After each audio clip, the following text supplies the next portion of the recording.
2010 চনৰ পৰা আজিৰ তাৰিখলৈকে নদিহিং আৰু ব্ৰহ্মপুত্ৰৰ গৰাখহনীয়াই আমাৰ এই অঞ্চলটোক নাজল নাথল অৱস্থাৰ সৃষ্টি কৰিছে।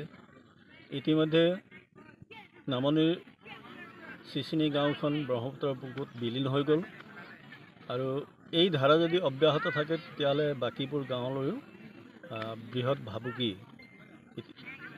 অহা পৰিলক্ষিত হৈছে।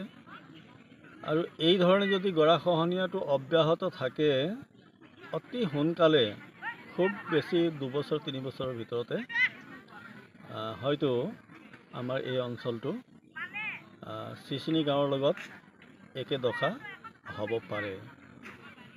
আৰু ইয়াৰ পৰা যদি ব্ৰহ্মপুত্ৰ নদীখন আৰু নদিহিংখন একেলগে মিলিত হৈ যদি সোমাবলৈ হয় তেতিয়াহ'লে কেৱল এই অঞ্চলটো নিশ্চিন্ন হ'ব সেই নহয়, গোটেই চৈখোৱা অঞ্চলটোৱে ব্ৰহ্মপুত্ৰৰ কৰাল গ্ৰাসত বিলীন হৈ যাব আৰু নতুনকৈ এখন পাৰঘাটৰ সৃষ্টি হ'ব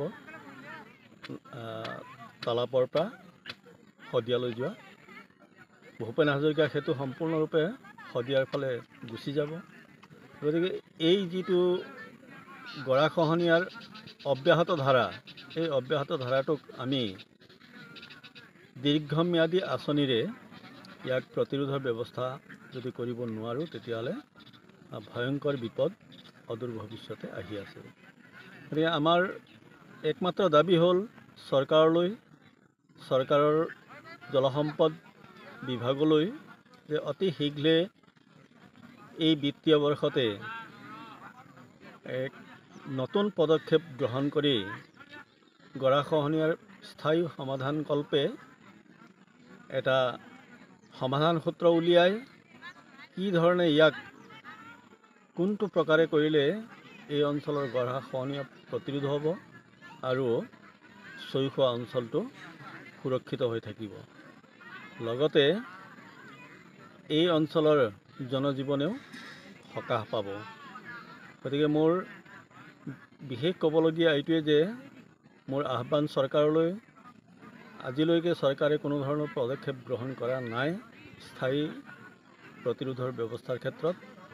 মাত্ৰ বান্ধটো দি দায়িত্বটো এৰাই চলিব বিচাৰিছে।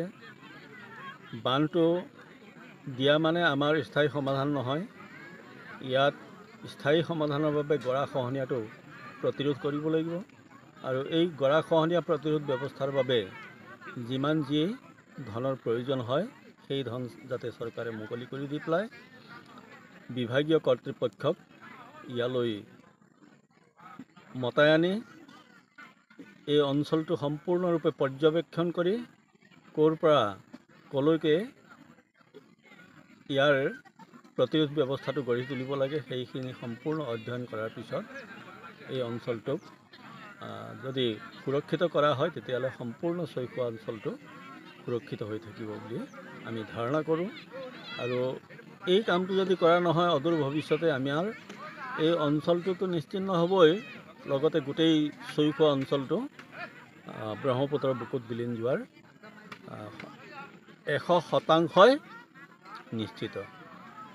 ইয়াকে চৰকাৰলৈ আহ্বান জনাই মোৰ ৰাইজৰ মনৰ